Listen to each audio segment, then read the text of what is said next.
بندہ بندے سے ملتا ہے، بندگی کا ڈھاب سے آتا ہے. تو مصطفیٰ نے بھیجا انہیں، جاؤ ہندوستان کے اندر، وہاں جا کر اللہ کے بندوں کو اللہ کا راستہ دکھاؤ. خواجہ غریب النواز سید کائنات کا حکم پا کر ہندوستان میں حاضر ہوئی، جلوہ گر ہوئی. پہلے لاہور سے ہوتی ہوئی دلی سے اجمیر آئے. اور اس وقت اجمیر کے اندر، اجمیر اس وقت یہ بت پرستی کا مرکز تھا. اس دور کے اندر بت پرستی کا مرکز تھا. پتہ نہیں کتنے مندر تھے صرف اجمیر کے اندر. اور خواجہ غریب النواز آئے. یہ اللہ کا بندہ تھا نا، یہ اللہ کا بندہ تھا، مصطفیٰ کی اولاد تھا، مصطفیٰ کے لاڈلا بیٹا تھا، خدا کا بندہ تھا. جب بندہ خدا کا سرزمین اجمیر میں بیٹھا، ان کا فیضان پھیلا، ان کی صداقت کا کردار پھیلا، اس کی نورانیت پھیلی. ہر طرف ہندو ہندو تھے، ادھر بھی ہندو، ادھر بھی ہندو، آگے بھی ہندو، پیچھے بھی ہندو، سب ہندو تھے، رام رام کرنے والے. ان ہندوؤں کے درمیان یہ اللہ کا بندہ بیٹھا ہوا. جب اس اللہ کے سچے بندے کی سچی زبان سے خدا کی صداقت کا نور پھوٹا، صداقت کا نور پھوٹا، اس نور نے ہندوؤں کے کالے دل سفید کر دیے. سبحان اللہ. ان دلوں سے کفر کی تاریکی نکل کر ان دلوں کے اندر ایمان کا نور داخل ہو گیا. خواجہ غریب النواز نے کوئی لوگوں کو زبردستی کرنا نہیں فرمایا. آج جو ہے نا تبلیغ کرنے والے زبردستی کہتے ہیں ہمارے ساتھ رہو. خواجہ غریب النواز نے کسی پر زبردستی کا اپنا حکم لاگو نہیں کیا. بیٹھ کر خدا سے تعلق قائم رکھا، خدا سے تعلق قائم رکھا، خدا کی چاہت کی، کیونکہ یہ خدا کا سچا بندہ تھا اور نبی علیہ السلام کا سچا جانشین تھا، نبی پاک کی آل میں سے تھا. بڑا مقام تھا، بڑی عظمتیں تھی. بیٹھ کر مصطفیٰ کے کردار کی صداقت کا نور دکھایا، مصطفیٰ کے کردار کی صداقت کا نور ہندوؤں کو دکھایا. تبلیغ زبان سے نہیں کی، تبلیغ زبان سے نہیں کی، تبلیغ اس اللہ کے بندے نے اپنے کردار سے کی، اپنے کردار سے کردار دکھایا. جب ہندو نے سچے کا سچا کردار دیکھا، ان کی من کی دنیا بدل گئی، من کی کایا پلٹ گئی. وہ بے ساختہ پکار اٹھے، ہم آج تک جس کی پوجا کرتے تھے وہ جھوٹے خدا تھے، آج تک ہم جس کے آگے جھکتے تھے وہ جھوٹے تھے. ارے یہ خدا کا بندہ جس کے آگے جھک رہا ہے سچا خدا ہے، سچا خدا. ارے تکبیر، ارے رسالت، سنالیہ مکھن شریف. جب صداقت دیکھی، صداقت کا نور دیکھا، ہندو خود کو خود ہر طرف سے جوک در جوک، ایک دو نہیں، جوک در جوک، سینکڑوں کی تعداد میں، بیسوں کی تعداد میں اکٹھے ہو کر آپ کی بارگاہ میں آئے اور آپ کے ہاتھ پر کلمہ حق کر کر دائرہ ایمان میں داخل ہو گئے. یہ ہے فیضان اللہ کے بندوں کا، یہ ہے فیضان ولایت کا، یہ فیضان ولایت کا. ولی نبی کی شان ہوتا ہے، ولی نبی کی شان ہوتا ہے. مصطفیٰ کو اپنے زمانے کے اندر، اپنا وقت دنیا کے اندر جو خدا کا حکم تھا گزار کر ہم سے تشریف لے گئے. ظاہری طور پر ہماری آنکھوں سے اوجھل ہو گئے. موت کا لفظ ہر اس پر آیا، کل نفس ذائقۃ الموت. لیکن یاد رکھیں میرے دوستو، ہماری موت اور نبی کی موت میں زمین و آسمان کا فرق ہے. جس طرح کافر کی موت اور اہل ایمان کی موت میں فرق ہے، اس طرح نبی اور غیر نبی کی موت کے اندر فرق ہوتا ہے. نبی کی موت بھی وہ سید کائنات نے فرمایا کہ میرا جینا بھی تمہارے لیے بہتر اور میری موت بھی تمہارے لیے بہتر. سید کائنات کی موت سے انتقال ہوا، نقل مکانی ہوا، ایک مقام کو چھوڑ کر دوسرے مقام میں تشریف لے گئے، ہماری آنکھوں سے اوجھل ہو گئے. لیکن میرے دوستو، ہم میں سے بعض لوگ ایسی بھی اس دنیا کے اندر گزرے ہیں اور ہو سکتا ہے اب بھی ہوں، جنہوں نے اپنی ظاہری آنکھوں سے اس دنیا کے اندر ہدایت کو استفاد کیا. سبحان اللہ. وہ نبی زندہ ہے، گرچہ حالت تبدیل ہو گئی لیکن زندگی موجود ہے، زندگی موجود ہے. سید کائنات اور کر رہا تھا ولی نبی کی شان ہوتا ہے. ہمیں جو کچھ ملا ولایت کے فیضان ہی سے ملا ہے، ولایت کے فیضان ہی سے ملا ہے. ہم تک مصطفیٰ کا فیضان پہنچا ہے ولایت کے راستے، ولایت کے راستے. اس لیے ہم اولیاء اللہ کا احترام کرتے ہیں. اولیاء کا بڑا مقام ہے، قرآن کے اندر ہے نا، قرآن جو سچی کتاب ہے. اللہ خدا فرماتا ہے خبردار آگاہ ہو جاؤ، کان کھول کر میری یہ بات سن لو. خدا فرماتا ہے ان اولیاء اللہ. دیکھیں نا خدا کو کتنا پیار ہے اپنے بندوں سے. فرمایا اولیاء اللہ، ان کو اپنے ساتھ ملا دیا. میں یہ میرے دوست ہیں. اولیاء یہ ولی کی جمع ہے. میں اولیاء اللہ یہ اللہ کے دوست ہیں. یہ عام نہیں ہیں، یہ خاص سے بھی خاص ہیں. یہ عام نہیں ہیں، یہ اللہ کے دوست ہیں. ارے میرے دوستو، اگر ہماری حکومت کا کوئی بادشاہ ہو، کوئی اس بادشاہ کا دوست ہو، ہم اس دوست کو، بادشاہ کے دوست کو کتنے فخر سے دیکھتے ہیں. یہ وزیر اعظم صاحب کا دوست ہے، دیکھتے ہیں نا، ہم اسے احترام دیتے ہیں، مقام دیتے ہیں. یہ سیکرٹری ہے اس کا، یہ اس کا دوست ہے ہمارے بادشاہ کا. میرے دوستوں جو سب سے بڑا بادشاہ ہے، جس سے بڑا کوئی بادشاہ نہیں، جس سے بڑا کوئی بادشاہ نہیں، جسے ہم اللہ کہتے ہیں، جو ہمارا خالق ہے، ہمارا مالک ہے. ہم جس کے بندے ہیں، جس کے قبضہ قدرت کے اندر کائنات کا ذرہ ذرہ ہے، جو سب سے بڑے کا دوست ہوگا، جو سب سے بڑے کا دوست ہوگا، وہ کتنا بڑا ہوگا، وہ دوست کتنا بڑا ہوگا. جو بڑے کا دوست ہے وہ دوست کتنا بڑا ہوگا. ہم اس لیے اولیاء اللہ کا احترام کرتے ہیں، ان سے محبت کرتے ہیں.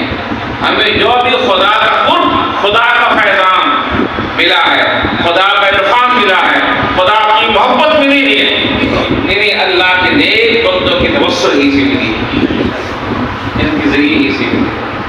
تو خواجہ غریب النواز کی آمد سے قبل اس پورے ہندوستان کے اندر تھے مندر. گھر کے ان کی آمد سے قبل لاہور کے اندر داتا حویلی تشریف لا چکے تھے، لیکن داتا صاحب کی تشریف لانے کے باوجود اس پورے خطے کے اندر مسلمانوں کی تعداد اتنی بھی نہیں تھی جتنی آٹے کے اندر نمک ہوتا ہے. بہت قلیل مسلمان تھے. یہ اسلام کا فیضان کب بڑا ہے؟ جب حکم مصطفیٰ سے. ایمان کا فیضان اس خطے میں کب بڑا؟ جب حکم مصطفیٰ سے مصطفیٰ کا بیٹا اس خطے میں آیا. خواجہ غریب النواز کی آمد سے اہل ایمان کی تعداد دن بدن بڑھتی گئی، بڑھتی گئی. اتنی بڑی روایات میں آتا ہے جب خواجہ غریب النواز کا جنازہ اٹھا، آپ کا وصال ہوا، ہندوستان کے اندر 1000 1 لاکھ ہندو نہیں بلکہ 90 لاکھ ہندو مسلمان ہو چکے. 90 لاکھ ہندو کے دل نور ایمان سے منور ہو چکے. یہ ہے تبلیغ اللہ والوں کی، یہ ہے تبلیغ کی تاثیر اللہ والوں کی زبان سے، جو ان کے کردار سے، جو ان کی نگاہوں سے تبلیغ ہوتی ہے. نگاہ مرد مومن سے بدل جاتی ہے تقدیریں. نگاہ مرد مومن کا بڑا مقام ہے. خواجہ غریب النواز جس ہندو کی طرف نگاہ اٹھا کر دیکھتے اس کی دل کی کایا پلٹ جاتی تھی. جب تک وہ ہندو کلمہ نہ پڑھ لیتا اسے چین نہیں ملتا تھا. یہ تھا ان کے تبلیغ کا انداز. اس لیے ہم اللہ والوں کو یاد کرتے ہیں. تو آپ کے آنے سے اس خطے کے اندر انسان کے اندر فیضان اسلام کا بڑا. اور جہاں پہلے مندر تھے اب انہی جگہوں پر بجائے مندر کے خدا کے گھر نظر آتے ہیں. خدا کے گھر نظر آتے ہیں. ان مندروں سے رام رام کی صدائیں بلند ہوتی تھیں. اب انہی جگہوں سے رحیم رحیم کریم کی صدائیں بلند ہو رہی ہیں. سبحان اللہ. یہ ہے فیضان اولیاء اللہ کا.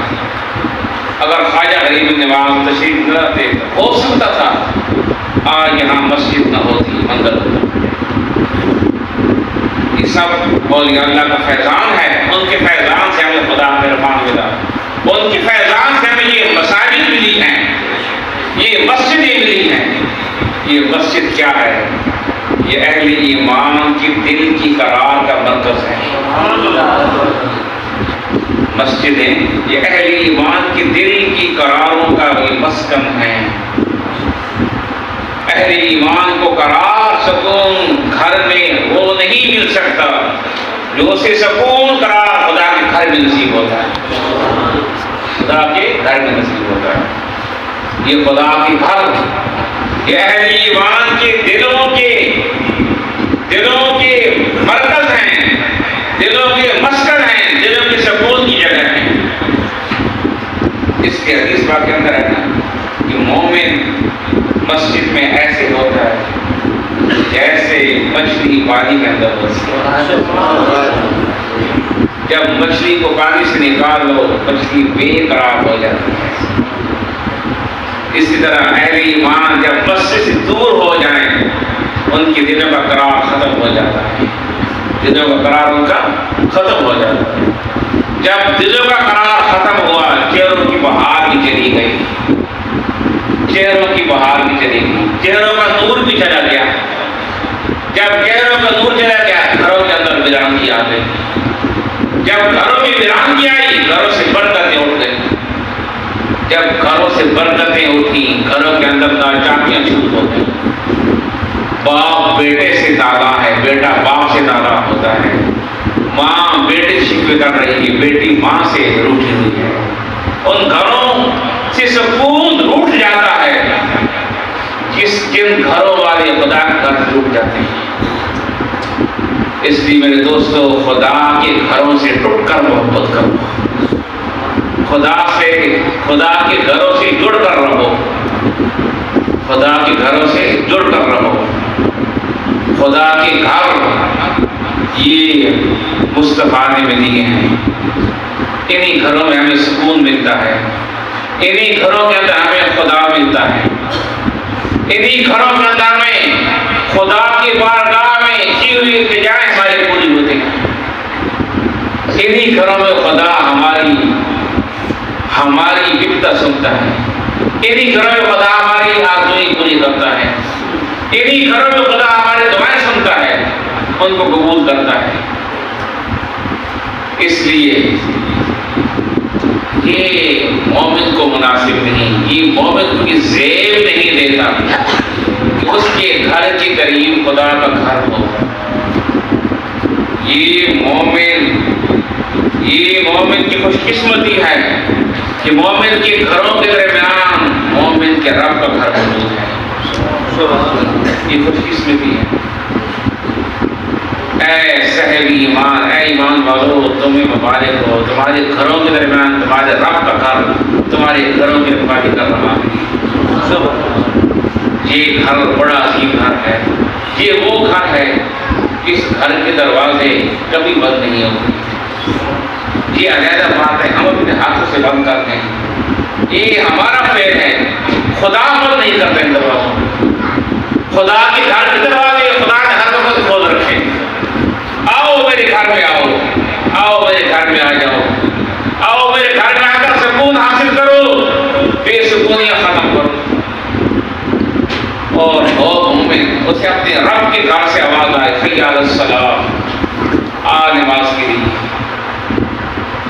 یہ صدا خدا کے گھر سے آ رہی ہے، یہ صدا گھر کے تمہارے کسی بھائی، کسی باپ، کسی مسجد کی زبان سے ہوتی ہے، لیکن در حقیقت یہ خدا کی آواز ہے، یہ خدا کا حکم ہے۔ خدا بلاتا ہے آؤ میرے گھر میں آ جائے، نماز ادا کر، اور مومن اس آواز کو سنیں، قریبی گھر ہو۔ ہم نے سپیکر لگا دی اوپر، سپیکر کیوں لگائے؟ سپیکر کیوں لگائے؟ کیا مقصد تھا لگانے کا؟ فقط یہی مقصد تھا کہ ان سپیکروں کے ذریعے مسجد کی آواز بآسانی ہمارے گھروں میں رہنے والوں تک پہنچے، تاکہ انہیں پتہ چل جائے اب نماز کا وقت ہو رہا ہے، اب نماز کا ٹائم ہو گیا ہے، اب ہم نے سب کام چھوڑ چھاڑ کر، سب دنیاوی کام چھوڑ چھاڑ کر ہم نے خدا کے کام کی تیاری کرنی ہے۔ کس کے کام کی؟ خدا کے کام۔